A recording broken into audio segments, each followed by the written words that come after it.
औज़ुबिल्लाहिमिनश्शैतानिर्रजीम बिस्मिल्लाहिर्रहमानिर्रहीम। अस्सलाम वालेकुम स्टूडेंट्स, उम्मीद करता हूँ कि आप सब लोग खैरियत से होंगे।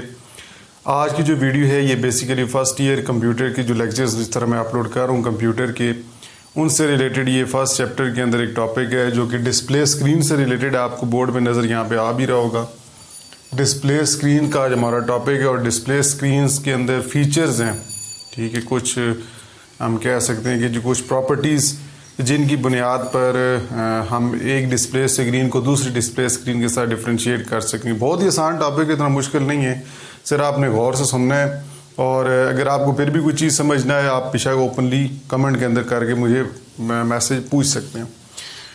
तो देखिए, जो भी डिस्प्ले स्क्रीन आप मार्केट के अंदर बाय करने जाते हैं तो जो डिस्प्ले स्क्रीन होती हैं उन सारों का जो कंपैरिजन है वो मुख्तलिफ पॉइंट्स की बुनियाद पर किया जा सकता है, ठीक है। यहाँ पर अगर सबसे पहले मैं आपके सामने ये कुछ पॉइंट्स रखता हूँ, फिर इसको वन बाय वन यहाँ पर आपके साथ डिस्कस करता हूँ कि जी कौन से वो पॉइंट्स हैं और उनको किस तरह हम डिफ्रेंशिएट कर सकते हैं। सबसे पहले आपका जी साइज़ एंड एस्पेक्ट रेशो है, उसके बाद colour, resolution, refresh rate and dot pitch.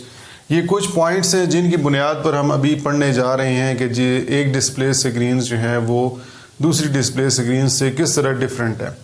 Basically display screens जो होती हैं ये एक आउटपुट डिवाइसेस हैं और जिनकी बदौलत आपको मुख्तलिफ तस्वीर, मुख्तलिफ वीडियोस या कोई भी टेक्स्ट आपको स्क्रीन पर डिस्प्ले करके दिखाया जाता है। ये सारी जो डिस्प्ले स्क्रीन्स हैं इन पॉइंट्स की बुनियाद पर इनको डिफरेंशिएट अभी करेंगे। सबसे पहले हम बात करते हैं साइज़ की, ठीक है जी। अब मिसाल के तौर पे बहुत से लोग होते हैं, अगर एक कंप्यूटर की ये डिस्प्ले स्क्रीन है तो वो ये समझते हैं कि जो साइज़ जो होता है बेसिकली इस तरह इसका साइज़ मेजर किया जाता है, ठीक है जी, विड्थ और हाइट की बेस पर। तो बिल्कुल ये जवाब गलत है। जी हाँ, विड्थ और हाइट की बेस पर नहीं होगा। हो सकता है आपको पहले किसी ने ये बताया ही हो कि विड्थ और हाइट की बेस पर है, तो बिल्कुल हाइट और विड्थ की बेस पर नहीं होती। तो ये मैं आपको यहाँ पे मिटा रहा हूँ जी, ये क्योंकि इसकी बेस पर नहीं होती। फिर किस तरह आप साइज़ मेजर कर सकते हैं डिस्प्ले स्क्रीन्स का, वो होता है जी डायगनल टू डायगनल, ठीक है। ये जो डायगनल हम बनाते हैं एक कॉर्नर से दूसरे कॉर्नर, कोई भी डिस्प्ले स्क्रीन जो कंप्यूटर की होती है वो एक कॉर्नर से दूसरे कॉर्नर, ठीक है जी, जो ये कॉर्नर होता है इससे ज़ाहिर करके जो दिखाई जा रही होती है, मतलब कॉर्नर टू कॉर्नर जो साइज़ मेजर किया जा रहा होता है उसे हम कह सकते हैं कि जी डायगनल बेस के ऊपर है। डायगनली बेस पे कॉर्नर टू कॉर्नर इसका साइज़ डिस्प्ले स्क्रीन का मेजर किया जाता है। कोई भी डिस्प्ले स्क्रीन हो उसका size corner to corner measure किया जाता है। अब ये जो साइज़ होता है इसको मेजर जो किया जाता है वो बेसिकली इंचेस में किया जाता है। हम कभी कभी कहते हैं नहीं 32 इंच की LCD है जी, या हम कहते हैं जी 17 इंच की लैपटॉप की स्क्रीन है जी। अब इसके साथ इंचेस जो होते हैं, इंचेस के अंदर ये साइज़ मेजर किया जाता है और ये साइज़ किस तरह निकालते हैं आपको बता दिए। कोई भी डिस्प्ले स्क्रीन जो है उसका कॉर्नर टू कॉर्नर जो उसका साइज़ होता है वो मेजर किया जाता है। उम्मीद करता हूँ कि आपको ये साइज़ के बारे में पॉइंट क्लियर हो गया होगा। अब मुख्तलिफ साइज़ आपको मिल जाते हैं मार्केट के अंदर। कोई भी आप अगर जाएँ टैबलेट लें, ग्राफिक टैबलेट लें, सेल फ़ोन लें या आप लैपटॉप लें या कोई display device LCD LED computer के लिए, डेस्कटॉप कंप्यूटर स्क्रीन के लिए लें, सब की जो इंचेस की वैल्यूज़ होगी वो सेपरेट होगी, डिफरेंट होगी। तो हम ये कह सकते हैं एक साइज़ की बुनियाद पर डिफ्रेंशिएट कर सकते हैं। फिर उसके बाद एक चीज़ आती है एस्पेक्ट रेशो। एस्पेक्ट रेशो ये होता है कि ये बेसिकली हम ज़्यादा अगर बात करें कि ये एस्पेक्ट रेशो डिपेंड करता है विड्थ और हाइट। विड्थ और हाइट जो होता है इसकी रेशो निकाली जाती है। कोई भी डिस्प्ले स्क्रीन जो होती है उसकी विड्थ और हाइट की रेशो निकाली जाती है for displaying images on the screen. ज़्यादातर जो एस्पेक्ट रेशो आजकल जो मोबाइल फ़ोन्स एंड्रॉयड में भी यूज़ हो रही है वो है जी 16:9। ये आपने बहुत जगह पे देखा भी होगा 16:9। 16 मतलब इसकी विड्थ और 9 मतलब उसकी हाइट, ठीक है जी। और कुछ जगह पे आजकल जगह बात करें तो ज़्यादातर इसको ज़ाहिर करके इस तरह भी दिखाया जा रहा है 16:10। बहुत कम डिवाइसेस के अंदर है, अभी नए कुछ नई डिवाइसेस के ऊपर ये एस्पेक्ट रेशो दिखाया जा रहा है। तो बेसिकली ये विड्थ और हाइट की रेशो निकाली जाती है for displaying image on the screen. ये हम कह सकते हैं कि कोई भी आप कोई इमेजेस जो दिखा रहे होते हैं रोज़ और कॉलम्स की बुनियाद पर, वो एस्पेक्ट रेशो वही होता है लेंथ और उसकी स्क्रीन की विड्थ की बुनियाद पर।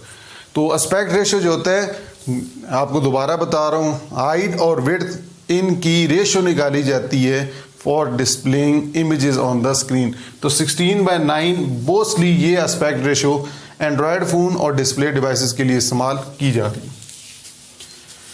तो दूसरा पॉइंट भी आपको पता चल गया होगा। वैसे एस्पेक्ट रेशो और भी बहुत सी हैं, आप जाके अगर गूगल के ऊपर लिखें सिर्फ aspect ratio for display screen तो मुख्तलिफ आ जाएंगी, लेकिन ये जो मैंने आपके सामने लिखी है 16:9 ये बहुत ज़्यादा इस्तेमाल की जा रही है। अच्छा जी, अब उसके बाद हम बात करते हैं कलर्स की। डिस्प्ले स्क्रीन जो होती हैं बेसिकली दो कलर्स के अंदर होती हैं। एक होती है जी RGB स्क्रीन जिसे हम कलर स्क्रीन कहते हैं, और एक स्क्रीन होती है मोनोक्रोम स्क्रीन्स। अगर हम 15 से 20 साल पहले की बात करें तो उस टाइम पे मोनोक्रोम स्क्रीन्स मौजूद होती थी। मतलब मोनोक्रोम स्क्रीन्स क्या करती थी, मोनोक्रोम स्क्रीन्स का नाम मोनो का मतलब सिंगल, हम यूनी स्क्रीन्स भी कभी कभी कहते हैं, जिनके अंदर सिर्फ एक रंग के अंदर आपको आउटपुट डिस्प्ले करके दिखाई जाती थी। कोई भी वीडियो आप देख रहे हैं, कोई भी इमेज आप देख रहे हैं, तो वो आपको सिंगल एक कलर में डिस्प्ले करके दिखाई जाती थी। तो ऐसी स्क्रीन्स को हम मोनोक्रोम स्क्रीन्स कहते थे, जिसमें कोई भी आउटपुट एक कलर में दिखाया जाता था। क्योंकि एक कलर ही होता था इसलिए उस कलर के शेड भी दिखाए जाते थे। ठीक है, उसका कलर का शेड भी होता था क्योंकि एक ही कलर होता था। जबकि RGB स्क्रीन जो होती हैं, जिन्हें हम रेड, ग्रीन और ब्लू, RG और B, R से रेड, G से ग्रीन, B से ब्लू, बेसिकली ये कलर स्क्रीन्स कराई जाती थी और अभी भी यूज़ की जाती, मोस्टली अब होती ही ये कलर स्क्रीन, जिसके अंदर मुख्तलिफ रंगों के अंदर आपको इमेजेस दिखाई जाएंगे। अब आपके जहन में एक चीज़ आती होगी कि ये तो RGB आप कह रहे हैं 3 कलर्स, ये तो मुख्तलिफ रंगों में इमेजेस होती हैं। बिल्कुल जी, आप सही कह रहे हैं, मुख्तलिफ रंगों में ही होती है, लेकिन RGB से कम्बिनेशन ऑफ डिफरेंट कलर्स को बनाया जाता है और thousand of variations of different colours can be use for displaying an image on the computer screen by using these 3 colours. ठीक है जी, तो आप कलर की बेस पर भी स्क्रीन्स को आइडेंटिफाई कर सकते हैं कि जी RGB के अंदर कलर स्क्रीन्स होती हैं, ये कलर डिस्प्ले आउटपुट दिखाती हैं, जबकि मोनोक्रोम स्क्रीन्स जो होती हैं वो एक सिंगल कलर कोई भी हो सकता है, ब्लैक, एम्बर, ग्रीन, वाइट वगैरह, उसमें आउटपुट डिस्प्ले आपको दिखा सकती हैं। तो दूसरा पॉइंट भी हमारा क्लियर हो गया, जिसके अंदर हमने ये डिस्प्ले स्क्रीन्स कलर्स की बुनियाद पर भी हम ख़रीदना अगर चाहें तो वो हम ख़रीद सकते हैं on the base of colour, कि आपको अगर आउटपुट एक कलर वाली स्क्रीन चाहिए या मल्टीपल कलर्स वाली चाहिए। अब बात करते हैं रेजोल्यूशन, बहुत ही इंपॉर्टेंट चीज़ है जी। आप रेजोल्यूशन को ये कह सकते हैं, रेजोल्यूशन फोकस बेसिकली डिपेंड कर रहा होता है पिक्सल्स के ऊपर। बहुत से स्टूडेंट्स को पिक्सल्स का पता भी होगा, माशाल्लाह मेरे चैनल पर वैसे भी स्टूडेंट्स बड़े इंटेलिजेंट हैं तो उनको पिक्सल्स का पता भी होगा, लेकिन अगर नहीं पता तो यार अभी बता देते हैं, कोई परेशान होने की ज़रूरत बिल्कुल नहीं है। पिक्सल्स का बनता है PIX से बनता है पिक्चर, और ये एलिमेंट। पिक्सल स्टैंड फॉर होता है जी पिक्चर एलिमेंट। अब बेसिकली पिक्चर एलिमेंट से मुराद ये कि small dot on the computer screen. ठीक है, कोई भी छोटा सा डॉट जो आप इमेज लेते हैं, कोई भी मोबाइल से तस्वीर अगर आप लें, अगर आप उसको जूम इन करते जाएं तो एंड में जाके आपको एक छोटा सा बॉक्स नज़र आएगा, वो एक डॉट बॉक्स स्क्वायर की फॉर्म में जो ज़ाहिर हो रहा है उसको हम पिक्सल कहते हैं। तो ये बहुत ज़्यादा अगर तादाद में हो तो आपकी इमेज जो होती है वो बहुत ही बेहतर क्वालिटी में डिस्प्ले करके दिखाई जाती है। तो पिक्सल्स की बुनियाद पर रेजोल्यूशन डिस्प्ले होती है स्क्रीन के ऊपर। पिक्सल्स जितने ज़्यादा होंगे उतने कंप्यूटर की स्क्रीन की रेजोल्यूशन बेहतर होगी और उतनी इमेज आपको क्लियर और शार्प नज़र आएगी। अब आपने शायद नोट किया हो, बेसिकली पहले मैं बता दें तो रेजोल्यूशंस जो आप कंप्यूटर स्क्रीन में यूज़ करते हैं, इतना तो आपको पता चल गया होगा कि रेजोल्यूशंस जो होती हैं वो पिक्सल्स के ऊपर डिपेंड करती हैं। पिक्सल क्या होता है? Smallest dot on the screen that can be use for displaying an image on the screen.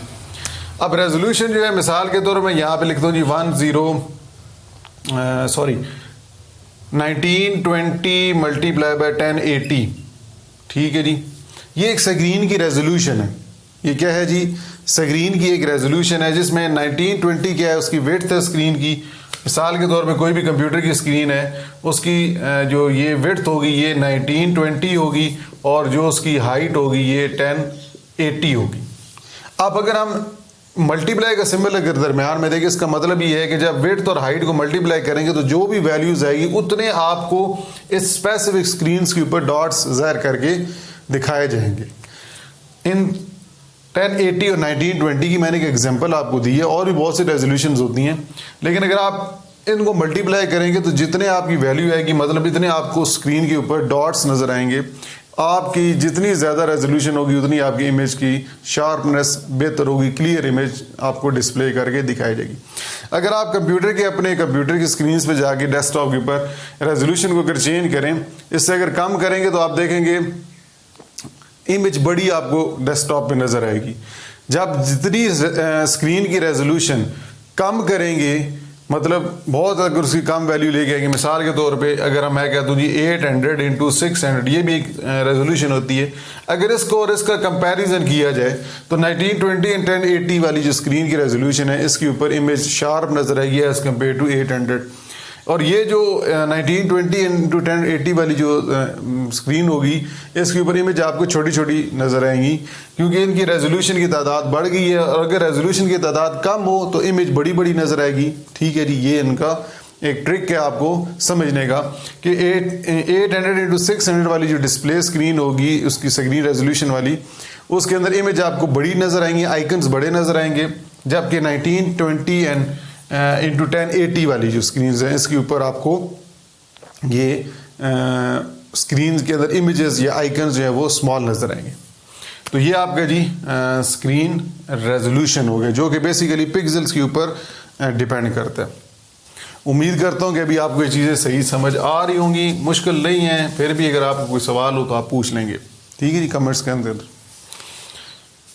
अगली बात करते हैं जी रिफ्रेश रेट। रिफ्रेश रेट क्या होता है कि बेसिकली आपकी जो कंप्यूटर स्क्रीन्स होती हैं ये मुख्तलिफ पिक्सल्स के ऊपर काम कर रही होती हैं। अभी जिस तरह आपको मैंने बताया स्क्रीन रेजोल्यूशन जो है ये डिपेंड करती है पिक्सल्स के ऊपर। तो वो जो पिक्सल्स होते हैं उसके अंदर कंप्यूटर स्क्रीन जब ऑन होती है तो आहिस्ता आहिस्ता time to time within seconds मदम हो रहे होते हैं, तो उनकी ब्राइटनेस को बरकरार रखने के लिए रिफ़्रेश करना पड़ता है कि वो डॉट्स जो हैं वो आपको मुसलसल आपकी इमेज को ब्राइट करके दिखाते रहें। अगर वो टाइम टू टाइम फेड हो जाएंगे तो आपकी इमेज ब्राइट या शार्प नज़र नहीं आएगी। उसके लिए आपके कंप्यूटर के अंदर रिफ़्रेश किया जाता है, उन डॉट्स को कोई टेक्नोलॉजी यूज़ की जाती है जिसकी बुनियाद पर वो जो डॉट्स होते हैं, वो जो फास्फर के डॉट्स होते हैं वो रिफ़्रेश किए जा रहे होते हैं। तो बेसिकली जो डॉट्स होते हैं उनको रिफ़्रेश करने का मकसद ये होता है कि वो आपकी इमेज को ब्राइट करके ही दिखाएं। आपको पीछे साउंड आ रही होगी क्योंकि मैं वीडियो सुबह बना रहा हूँ, तो ये मेन थोड़ी सी गली है, उसके लिए माजरत, यहाँ से आना जाना लगा ही रहता है तो क्योंकि गांव के अंदर है इसलिए। तो अभी जो अचानक इस तरह लाइट भी चली गई है तो आप भी देख रहे हो कि वीडियो की क्वालिटी चेंज होगी। बेसिकली वो लाइट लगाई हुई थी तो वो चली गई है। तो उम्मीद करता हूँ कि लाइट के इतना नहीं, बेसिकली आपको मेन चीज़ समझ आना ज़रूरी है और मेरी आवाज़ अगर आपको सही आ रही है तो रिफ़्रेश रेट बेसिकली होता है जिसके अंदर आप कह सकते हैं 1 सेकंड के अंदर इमेजेस को कितनी बेस पर रिफ़्रेश किया जा रहा है। बेसिकली अगर बात करें, मैं कहता हूँ जी 70 हर्ट्ज़। हर्ट्ज़ क्या होता है, इसके अंदर रिफ़्रेश रेट को मेजर किया जाता है, इसकी फ्रीक्वेंसी को मेजर किया जाता है। कहने का मतलब ये अगर मैं 70 हर्ट्ज़ करता हूँ या 75 हर्ट्ज़ करता हूँ, इसका मतलब ये हुआ कि उस इमेज को 75 एक इमेज को 75 फ्रेम्स पर सेकंड रिफ्रेश किया जाएगा ताकि उसकी इमेज को बेहतर रखा है, उसकी इमेज को ब्राइटनेस को बरकरार रखा जाए। जितनी ज़्यादा रिफ्रेश रेट होगी उतनी आपकी इमेजेस जो हैं वो ब्राइट आपको डिस्प्ले करके दिखाई जाएंगी। 120 हर्ट्ज़ की भी होती हैं, ठीक है जी, 60 हर्ट्ज़ की भी होती है रिफ़्रेश रेट। ये हर डिवाइस के ऊपर आपको डिस्प्ले करके दिखाई जा रही होती है। आपके मोबाइल फ़ोन जब आप ख़रीदते हैं तो उस बॉक्स के ऊपर भी लिखा होता है कि इसकी रिफ़्रेश रेट कितने हैं। एमोलेड स्क्रीन्स जो होती हैं सबसे बेस्ट होती हैं, एमोलेड स्क्रीन्स जो होती हैं, क्योंकि उससे आई साइट आपकी ख़राब नहीं होती। तो रिफ़्रेश रेट के बारे में आपको बेहतर पता चल गया होगा, जिसके अंदर अभी मैंने आपको बता दिया है कि जी कोई भी इमेज जो होती है उसको उतने टाइम फ्रेम्स पर सेकंड रिफ़्रेश किया जाता है। जिस तरह अगर मैंने 70 यहाँ पे थोड़ी देर पहले आपके 75 हर्ट्ज़ लिखा था और 120 हर्ट्ज़ लिखा था, इसका बेसिकली मकसद यही था बताने का कि जी एक इमेज इतने टाइम पे रिफ़्रेश होती है, उसके डॉट्स को रिफ़्रेश किया जाता है फॉर ब्राइटनेस को बरकरार रखने के लिए इमेज के अंदर। अगर वो ना हो तो आपकी टाइम टू टाइम वो इमेज की क्वालिटी को मेंटेन नहीं किया जा सकता। लास्ट हमारा पॉइंट जो आ जाता है वो ये डॉट पिच। अब सवाल ये पैदा होता है डॉट पिच क्या है। मैंने आपको थोड़ी देर पहले बताया था स्क्रीन रेजोल्यूशन जो होती है बेसिकली पिक्सल्स के ऊपर डिपेंड करती है। तो वो जो पिक्सल्स होते हैं उनके दरमियान जो डॉट्स के दरमियान जो डिस्टेंस होता है उसको हम डॉट पिच कहते हैं। वो जो इमेजेस आपको डॉट्स की बेस पर पिक्सल्स की बेस पर डिस्प्ले करके दिखाई जा रही होती हैं, उन पिक्सल्स के दरमियान उन डॉट्स के दरमियान जो डिस्टेंस होता है उसको हम डॉट पिच कहते हैं। तो अब सवाल ये होता है कि क्या ज़्यादा डॉट पिच की वैल्यू होने से क्या हमें कोई नुकसान होगा या फ़ायदा होगा। ज़्यादा वैल्यूज़ अगर ज़्यादा डिस्टेंस होगा, बेसिकली इसका जो डॉट पिच की वैल्यू डिस्टेंस जो है वो मेजर किया जाता है मिलीमीटर्स के अंदर, ठीक है। 0.23 से लेके 0.26 तक, 0.23 से लेके 0.26 तक मैक्सिमम इनके मिनिमम और मैक्सिमम डिस्टेंस जो होता है वो होना चाहिए पिक्सल्स के दरमियान। इससे ज़्यादा अगर होगा, डिस्टेंस जितना ज़्यादा होगा आपकी इमेज बेहतर क्वालिटी में डिस्प्ले करके नहीं दिखाई जा सकती, क्योंकि जितने पिक्सल्स के डिस्टेंस कम होगा उतनी इमेज आपको शार्प नज़र आएगी। तो ये कुछ पॉइंट्स हैं जिनकी बुनियाद पर डिस्प्ले स्क्रीन्स को हम जब भी कोई मार्केट के अंदर ख़रीदने जाएं तो आप इन पॉइंट्स को अगर आप जहन में रखेंगे तो आप एक बेहतर डिस्प्ले स्क्रीन्स अपनी रिक्वायरमेंट्स के मुताबिक ख़रीद सकते हैं। ये था आज का लेक्चर। कोई भी क्वेश्चन हो, कोई भी प्रॉब्लम हो, आप कमेंट्स के अंदर पूछ सकते हैं और इंशाल्लाह नेक्स्ट लेक्चर के अंदर इसी से आगे फर्स्ट ईयर के जो टॉपिक कवर करेंगे जो इससे रिलेटेड ही है, डिस्प्ले स्क्रीन से रिलेटेड होगा। कुछ चीज़ें हम पढ़ चुके हैं और कुछ ही चीज़ें इनसे रिलेटेड होंगी, तो इंशाल्लाह नेक्स्ट लेक्चर में आपके साथ डिस्कस की जाएंगी। तब तक के लिए अल्लाह हाफ़िज़।